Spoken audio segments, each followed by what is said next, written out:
Eh bien bonjour à tous, c'est Melvin, j'espère que vous allez bien. Aujourd'hui on se retrouve pour une nouvelle vidéo, aujourd'hui on se retrouve pour une nouvelle présentation de voiture avec quelqu'un que vous connaissez déjà parce qu'il est déjà venu sur la chaîne YouTube. Aujourd'hui il a acheté une nouvelle voiture. De retour avec Kevin, comment ça va? Ça va, merci. Comme on avait prévu, nouvelle voiture, nouvelle présentation. Félicitations déjà, voilà, la voiture est magnifique. Toujours chez BMW. Toujours. Voilà, on a pris un plus 2, on passé de une M2 à M4 dans le même style, donc blanche.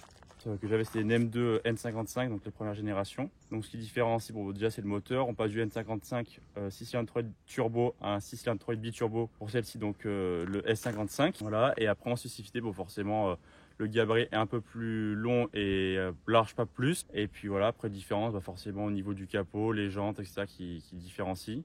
Donc elles sont sorties à partir de 2016 pour les compétitions. Donc elles font 450 chevaux d'origine. Elle a pas mal de belles options.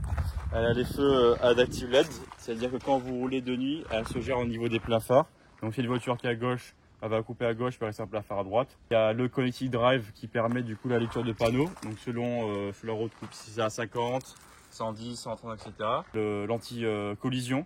Donc si on trop d'une voiture, elle va freiner ou si quelqu'un qui passe devant la voiture ou un obstacle, elle va freiner toute seule. Elle n'a plus la calandre d'origine, elle a une calandre en carbone. D'où le fait qu'il n'y a plus le logo M4, parce que c'est plus maintenant du coup le gros logo M. Les petites ouïes ici en carbone aussi. Kit déco, donc c'est pas des stickers achetés à droite et à gauche, c'est vraiment un kit déco prévu par BMW comme l'autre qui avait des M2. Et là on a les coques de rétro, donc M style en carbone aussi. Là pareil, les ouïes latérales. Donc là c'est pareil, c'est en carbone, donc moi j'ai mis le petit M pour faire rappel, parce que sinon il n'y a pas, c'est marqué M4. Les jantes, la compétition qui sont spécifiques, donc style 636, c'est les M qui sont montés sur les M4 GTS. En freinage c'est du 4 pistons percé ventilé sur boîte alu et du 2 pistons à l'arrière. Alors par rapport à la M2, c'est pour la comparaison, c'était un freinage de M5 V8 4x4, donc M5 et M6 V8. Et là c'est le freinage d'origine M4, donc un peu moins performant que le 6 pistons. Mais c'est d'origine, qui était modifié à l'époque. Bien sûr. Là, après, voilà le toit ouvrant qui est une option.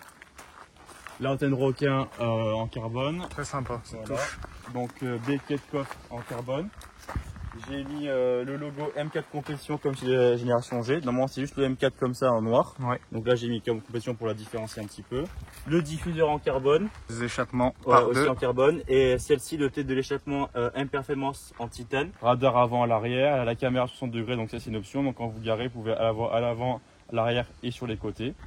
C'est un coffre qui fait 450 litres. Ouais, 450 litres, exactement. Regardez, 450 litres. On peut mettre pas mal de choses. J'étais parti en week-end à Annecy, j'avais fait un peu Dakar. On avait mis 2 valises, une trottinette électrique standard et plusieurs sacs et tout est rentré. Bon, c'était vraiment tout compact, mais c'est bien rentré. Donc si vous partez en week-end avec des amis ou de la famille, sur une semaine, il y a largement de quoi mettre. Donc au niveau de l'intérieur, l'habitacle.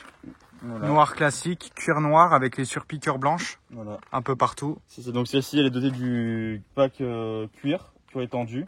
Donc là, vous avez le cuir au niveau de là. Et celui-là, vous avez les baguettes en piano black. Après, vous avez des parties en carbone. Donc certains noms, d'autres non, selon les origines des voitures. Là, on voit le fameux, du coup, feu automatique. Après, le bouton M1, M2 sont les réglages qu'on veut mettre. Le volant M, donc avec les surpiqûres W. Normalement c'est en alu, là c'est du carbone M Performance. Et les palettes ont été changées en carbone. Donc là pareil, les sièges par rapport à une M4 classique, c'est compétition, donc ils sont percés au milieu. Celle-ci dotée du coup des sièges électriques chauffants et à mémoire, donc pour régler sur une position ou deux positions. Après il y a le carbone dans tous les sens, pareil le cuir étendu aussi sur la console centrale. Elle a l'affichage tête haute, donc quand on conduit, ça affiche la vitesse, si on met le GPS, ça annonce la direction. Après on peut régler le moteur sur confort sport plus, la direction pareil, la suspension direction, le fameux bouton pour la caméra 360 degrés, la boîte qu'on peut régler sur 3 étalages selon la dureté. Donc ça par rapport à la M2 N55 qui n'était pas dotée. Après voilà la clim, etc. Bien sûr, les totalement. Après ça c'est, vous avez mis les tapis M Performance. Alors rappel ceinture couleur M et après par rapport à la M2. Il y a quand même beaucoup plus de place à l'arrière, donc si on veut transporter des personnes, il n'y a pas de.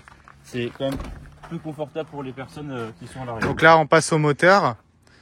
Donc au 3 litres biturbo, 450 chevaux, 550 Nm de couple.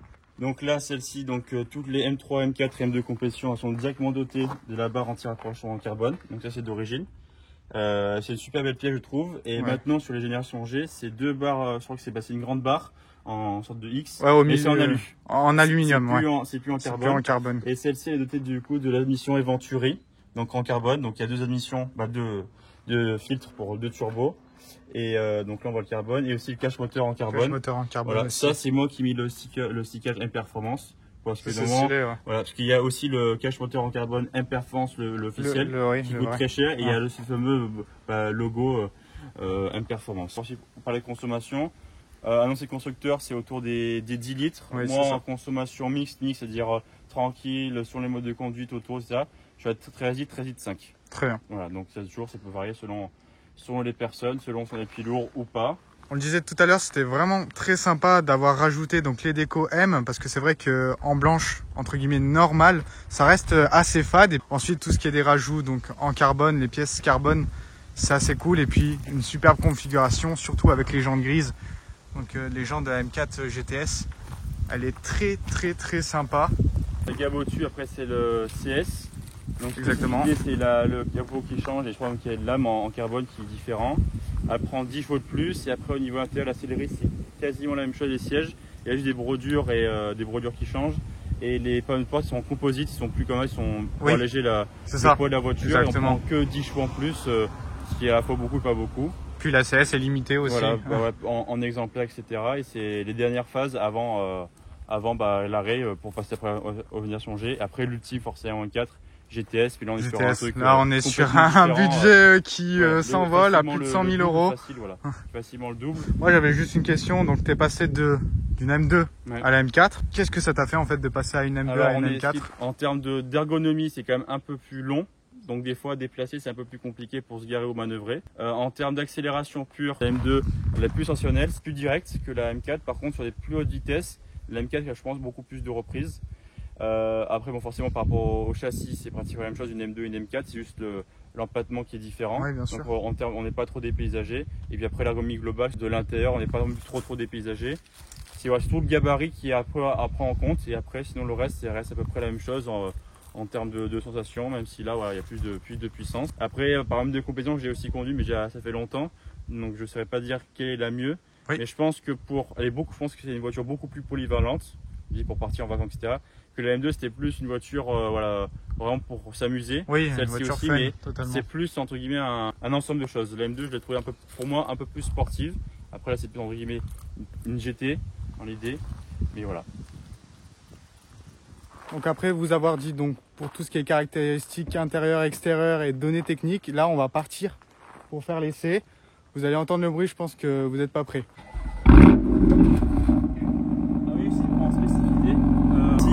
Elle est gérée selon le mode de conduite.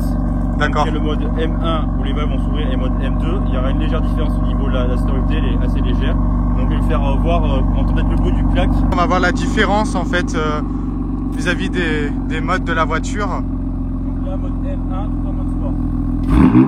C'est ça. Mode sport.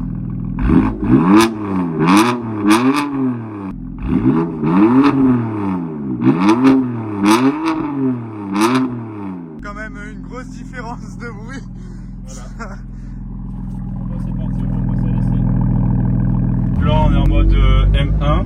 Donc moi le mode M1 j'ai configuré le moteur, la suspension, la direction mode sport et la gradualité sur de différence de boîte sur position 2.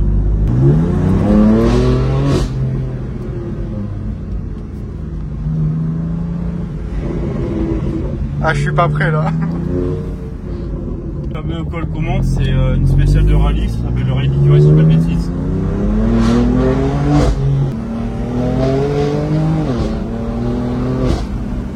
Oh là là.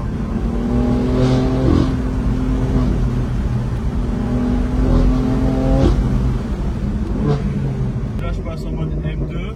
Le mode M2 c'est quoi? C'est le moteur en Sport Plus, la direction Sport Plus, les suspensions Sport Plus et l'étayage sur le maximum, donc en position 3 et l'ESP est activé à 50%.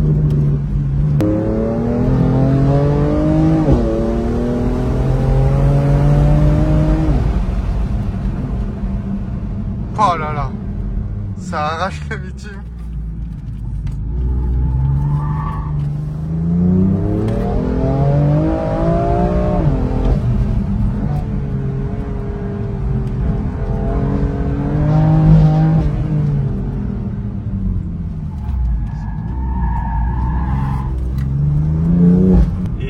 contrairement à ce qu'on peut entendre, que les M2, M3, M4 c'est assez traître. La wesh désactivée à 50%. Et malgré une conduite dynamique, elle ne dort pas tout de suite. Elle est assez préventive. Et voilà, par contre, sûr que si vous désactivez à 100%, forcément. Là, ça part direct. Désactivé à 100%.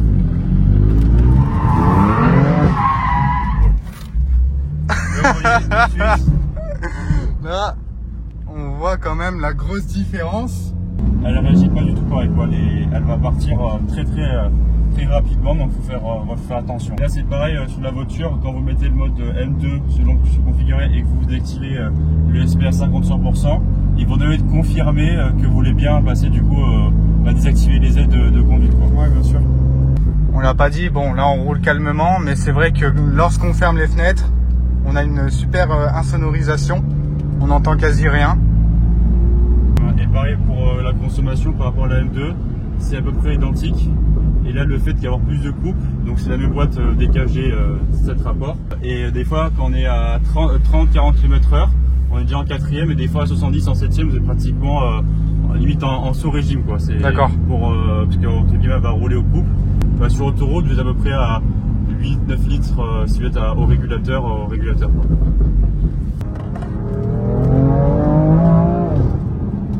On a les fenêtres baissées, l'auto même baissé, la fermée plutôt.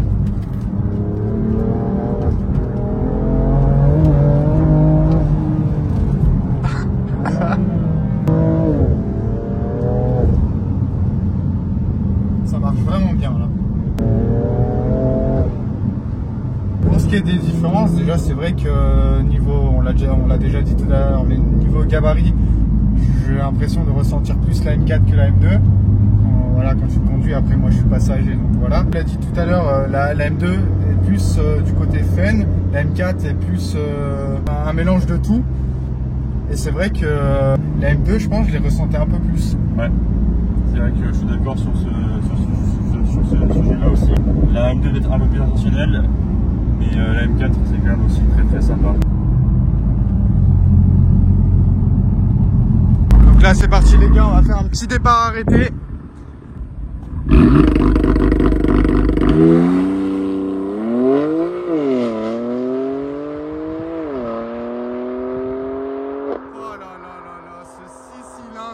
Oh là là, c'est une dinguerie, c'est une folie.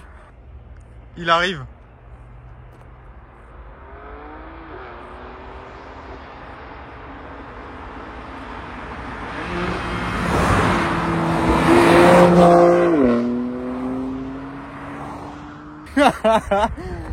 C'est insane.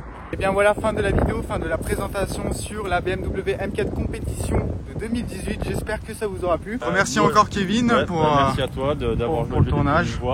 Cette fois-ci c'est toi qui es venu à la dernière fois. Ouais, c'est clair. Pour conclure, j'espère que la vidéo vous a plu, que toi ça t'a plu aussi. Ouais, c'était génial. Le comparatif entre la M2 et la M4 qu'on a discuté dans la voiture, je pense que j'ai plus un coup de cœur pour la M2 par rapport à ce qu'elle proposait, par rapport à la M4, mais la M4 reste quand même un très bon produit pour la polyvalence. J'espère que ça vous aura plu. Si vous avez des questions, je peux répondre, n'hésitez pas. Instagram juste ici. Bah parfait. Bah voilà. J'espère que la présentation vous a plu. Mais là, on a vraiment une configuration vraiment super sympa. Pour ceux qui souhaiteraient tout simplement présenter leur voiture, n'hésitez pas à m'ajouter sur Instagram Melvin Europe. Je réponds à tous vos messages. Merci encore Kevin. Merci à vous. Ciao. Très bonne fin de vidéo. Salut.